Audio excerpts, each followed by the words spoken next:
Already.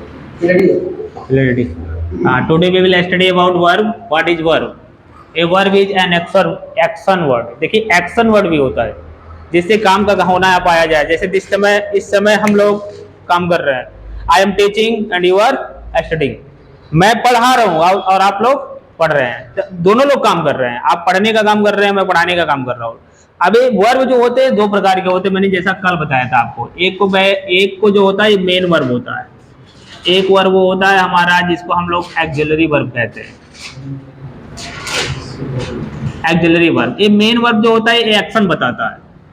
इसकी मदद के लिए जो वर्ब आता है वो एक्सिलरी वर्ब होता है। ठीक है। अब एक्सिलरी वर्ब को ही हम लोग हेल्पिंग वर्ब भी कह लेते हैं। जैसे is, am, are, was, were, has, have, had, can, could, may, might, must, will, should, ये सारे टोटल क्या है?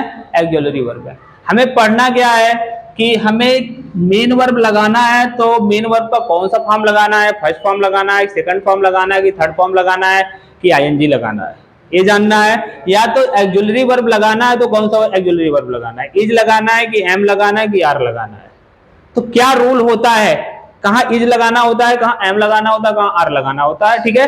ये जनरल गलतियां हम लोग देख नहीं पाते। फिर टेंस भी इसी में आ जाएगा। ठीक है। वर्ब के अंदर जो मेन वर्ब होता है उस मेन वर्ब में यस लगेगा कि यस लगेगा, वो टेंस में बनेगा तो कौन सा टेंस में बनेगा, ये सब कुछ थोड़ा सा विशेष रूल पे जानते हैं। चलिए आते हैं, हम लोग जानते हैं इसे। जैसा कि पहला वाक्य लिखा है, I shall punish you if you will again make a noise. अब ये सही लिखा कि गलत लिखा है? क्यों गलत है? हाँ, मैंने आपको बताया था कि अगर कंडीशनल सेंटेंस होगा, कंडीशनल सेंटेंस ध्यान से समझना बात को, कंडीशनल सेंटेंस जो शर्त प्रकट करता है, जो वाक्य शर्त प्रकट करते हैं उसे कंडीशनल सेंटेंस कहा जाता है। और कंडीशनल सेंटेंस में होता क्या है, जो इफ वाला क्लॉज होता है ना, इफ वाला क्लॉज जो होता है इसे कभी भी फ्यूचर टेंस में नहीं लिखा जाता है, इसको जान लेना आप। इसके बाद वाला जो क्लॉज होता है ये फ्यूचर में लिखा जाता है। इसका जो स्ट्रक्चर होता है, इसका जो स्ट्रक्चर, अगर इधर इसके कामा के बाद वाला फ्यूचर में लिखा है तो इफ वाले क्लॉज को हमेशा प्रेजेंट इंडेफिनिट में लिखना होता है। प्रेजेंट इंडेफिनिट में ये नियम होता है, ध्यान देना। इफ वाले क्लॉज को हमेशा प्रेजेंट इंडेफिनिट में लिखना होता है अगर कामा के बाद वाला फ्यूचर इंडेफिनिट में लिखा है। क्लियर हुआ? इफ वाला क्लॉज अगर, ध्यान देना, इफ वाले क्लॉज में अगर हैड लगा हुआ है तो कामा के बाद वाले में हमेशा वुड हैव या शुड हैव लगा के वर्ब का थर्ड फॉर्म लगाना होता है। ये स्ट्रक्चर होता है, ये स्ट्रक्चर आपको पता होना चाहिए। ठीक है। इफ वाले में कभी भी फ्यूचर नहीं हो सकता, जब भी होगा प्रेजेंट, लेकिन हिंदी में अर्थ फ्यूचर का देगा। एक जैसे यहां कह रहा है कि आई शैल पनिश यू, मैं तुम्हें दंडित करूंगा, if you will again make a noise, अगर तुम दोबारा शोर करोगे। तो शोर करोगे हिंदी तो दे रहा है, लेकिन ये वाला इफ वाला क्लॉज जो है ना ये फ्यूचर में नहीं जाएगा भाई, किस में जाएगा? प्रेजेंट इंडेफिनिट में जाएगा। क्लियर हुआ? तो ये बनेगा if you again make a noise, ये विल हट जाएगा। क्लियर हुआ? अपने दिमाग में बैठा के रखना है कि इफ वाले क्लॉज को कभी भी फ्यूचर में नहीं लिखा जाता है। इफ वाले में कभी भी विल नहीं आ सकता है। कभी भी आपको विल आ गया तो समझ जाना गलत हो। ठीक है। एग्जाम में गलत करके देगा, आपको सही करना होगा। इफ वाले क्लॉज, इफ वाला क्लॉज यहां से यहां तक है, इसमें फ्यूचर आ ही नहीं सकता।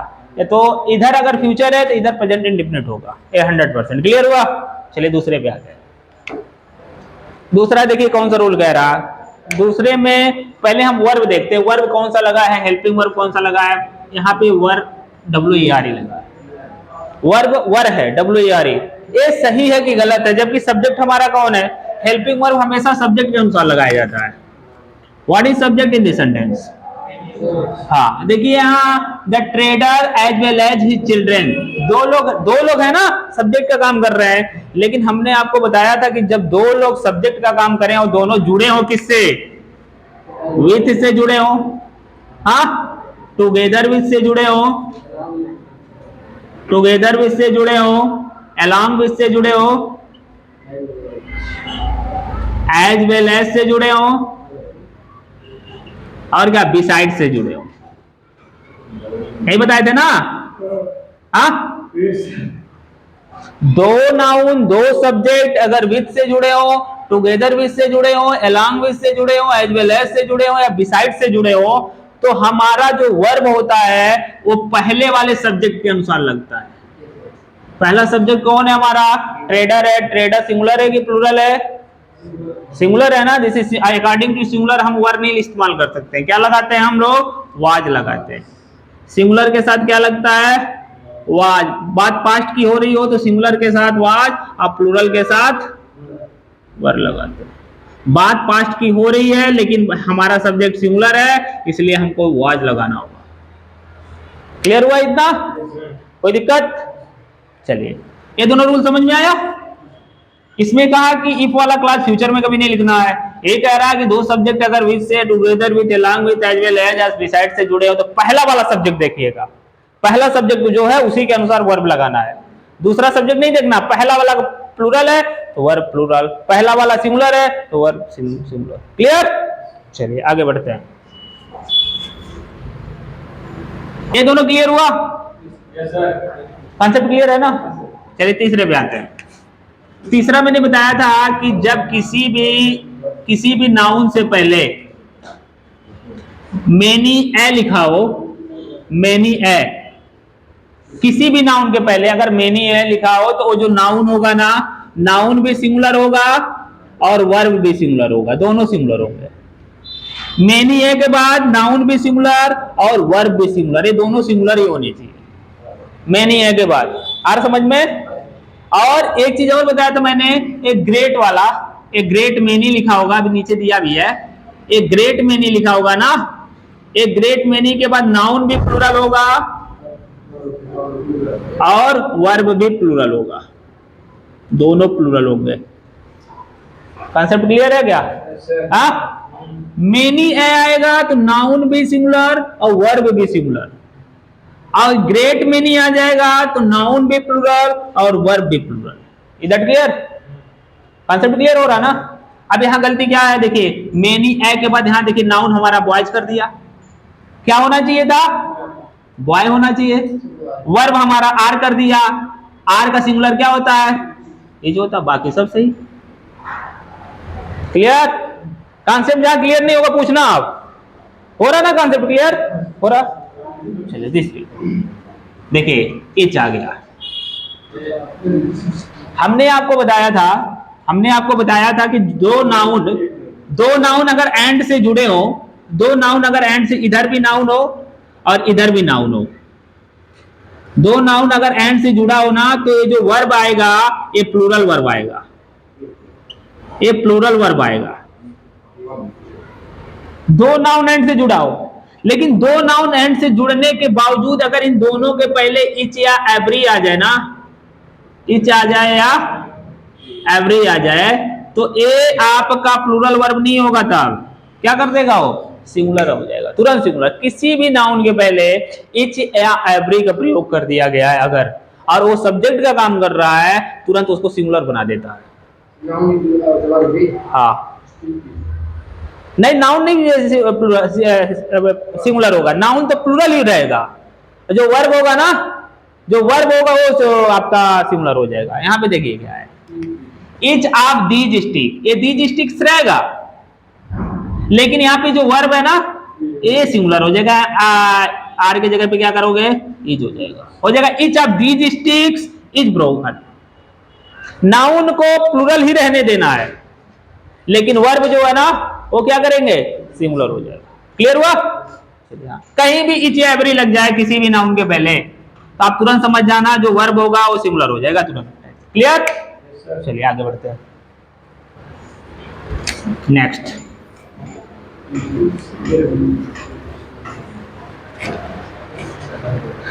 नियम सारा लिखवाया हूं मैं, सीरियल वाइज लिखा हूं, इसमें ऐसे बताते जा रहा हूं मैं, लेकिन आपको जानना है। देखिए, अब आपको ये देखना है, he has written me a letter yesterday, एक वर्ड मिला आपको यस्टरडे। हमने आपको बताया था कि यस्टरडे, एगो, लास्ट मंथ हो, वीक हो, ईयर हो, ठीक है, कुछ भी हो, ये सारे वर्ड आपको कहीं मिल जाए ना तो आप तुरंत समझ जाना ये बात किसकी कर रहे हैं, पास्ट की बात कर रहे हैं, वही पास्ट इंडेफिनिट की बात कर रहे हैं। किसकी? पास्ट इंडेफिनिट की बात करते हैं। ये सब सिंबल है। एस्टरडे कहीं भी मिलता है आप तुरंत समझ लो पास्ट इंडेफिनिट की बात कर रहा हो, और किसी टेंस में बना नहीं सकते, उसको बना दोगे गलत हो जाएगा। एगो की बात जो कर रहा है वो पास्ट इंडेफिनिट की बात करेगा, ठीक है। और लास्ट की बात लगा जैसे last month, last year, last week, ठीक है, लास्ट मोमेंट, तो ये सब भी पास्ट की बात करेंगे। तो आपको देखिए यहाँ पे हैज लगा दिया है, हैज लगा के वर्ब का थर्ड फॉर्म लिखा। हैज लगा के वर्ब का थर्ड फॉर्म कहाँ लगता है? प्रेजेंट परफेक्ट में लगता है। तो हमें बनाना है इसको पास्ट इंडेफिनिट में। टेंस जिसको आ रहा होगा वो तुरंत जानेगा कि पास्ट इंडेफिनिट जो होता है ना वो वर्ब का सेकंड फॉर्म डिमांड करता है। तो यहाँ वर्ब का सेकंड फॉर्म लगाएंगे, कोई हेल्पिंग वर्ब नहीं होता है, आप हो जाएगा he wrote me a letter yesterday, he wrote me a letter yesterday, clear it? चलिए, he is reading his book since morning। देखिए ध्यान दीजिए आप, हमने कोई कहा कि कोई काम अगर, बात को समझिएगा ध्यान से, कोई काम अगर पिछले पास्ट में शुरू हुआ हो और प्रेजेंट में बोलते जब तक वो कह रहा उस समय तक वो काम अगर जारी है, कोई भी काम, XYZ की बात बता रहा हूं, कितने समय से जारी है, अगर ए भी लिखा है तब पर भी उस टेंस को हम बनाते हैं हमेशा प्रेजेंट परफेक्ट कॉन्टिन्यूअस में, प्रेजेंट परफेक्ट कॉन्टिन्यूअस। बात को समझिएगा ध्यान से। अगर इस तरह लिखा है कि आई एम लिविंग हियर, बात को समझना बहुत ही क्रिटिकल क्वेश्चन है। अगर ये कह रहा I have been living here, दोनों में अंतर क्या है? I am living here, I have been living here, दोनों में अंतर।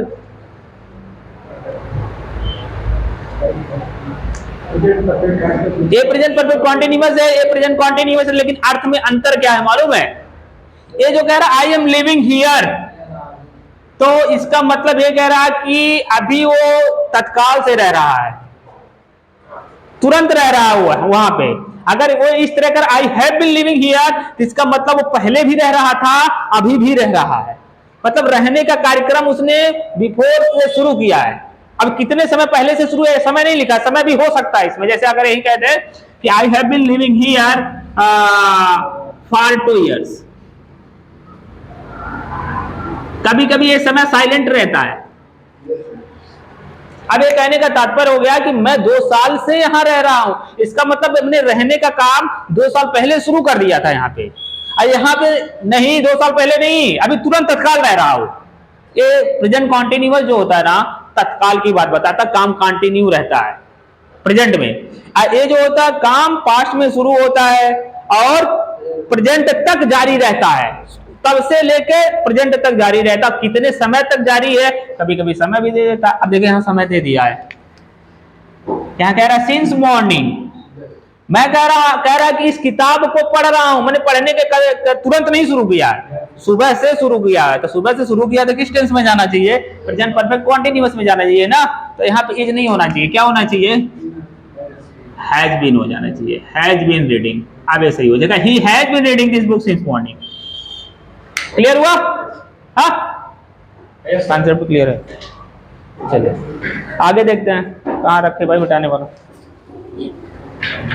देखो ध्यान से, ये जो हमने आपको बताया था कि मेनी है और a great many, a great many के बाद हमेशा प्लूरल नाउन भी आएगा, प्लूरल वर्ब भी आएगा। नाउन तो आया प्लूरल, लेकिन वर्ब नहीं आया प्लूरल। वर्ब कौन सा आ गया? सिंगुलर आ गया। तो इसको हैज का प्लूरल क्या होता है? हैव होता है, बस दैट्स ऑल। नाउ क्लियर हुआ? इसमें देखिए,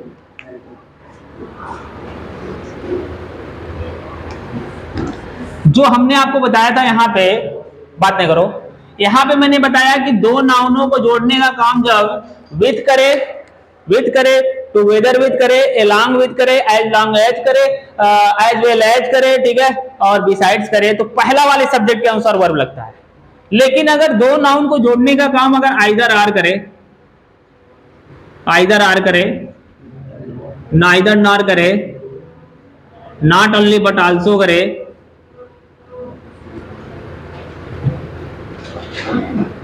आर करे, वो आर करे ना, तो हमें दूसरे वाले सब्जेक्ट के अनुसार लगाना होता है। पहला नहीं देखना है, दूसरा सब्जेक्ट देखना है हमें। दूसरा सब्जेक्ट देखिए यहाँ कहाँ है लिखा हुआ है, कहाँ पे गया, आइदर लिखा है, आइदर आर से जुड़ा है। पहला सब्जेक्ट तो दे हो गया, दूसरा सब्जेक्ट कौन है, बी हो गया। तो बी के अनुसार क्या होना चाहिए, हैज तो चलेगा नहीं, क्या होगा, हैव होगा, हैव काट ली, बस बात खत्म। अगर दो नाउन को या दो सब्जेक्ट को जोड़ने का काम इसमें से कोई कर रहा है तो दूसरा वाला सब्जेक्ट देखिए। अगर दो सब्जेक्ट को जोड़ने का काम जो पीछे बताया था मैंने उसमें से कोई करे तो आप पहला वाला सब्जेक्ट देखिए, ठीक है। और अगर एंड से जुड़ रहा है तो प्लूरल होगा ही होगा। अगर एंड से जुड़ने के बावजूद भी उस नाउन के पहले इच या एवरी आ जाए तो सिंगुलर हो जाना है। हाँ, इसको देखिए। अब देखिए एंड हमने आपको अभी भी बताया कि दो लोग अगर एंड से जुड़े हो तो प्लूरल होता है, लेकिन दो लोग अगर एंड से जुड़ने के बावजूद भी अगर एक व्यक्ति वस्तु या भाव को डिनोट करेंगे तो सिंगुलर होगा। जैसे हमने आपको बताया था rice and curry, bread and butter, bread and butter. पापा तुम्हारे फोन कर रहे हैं। Rice and curry, bread and butter, और हॉर्स एंड कैरेज,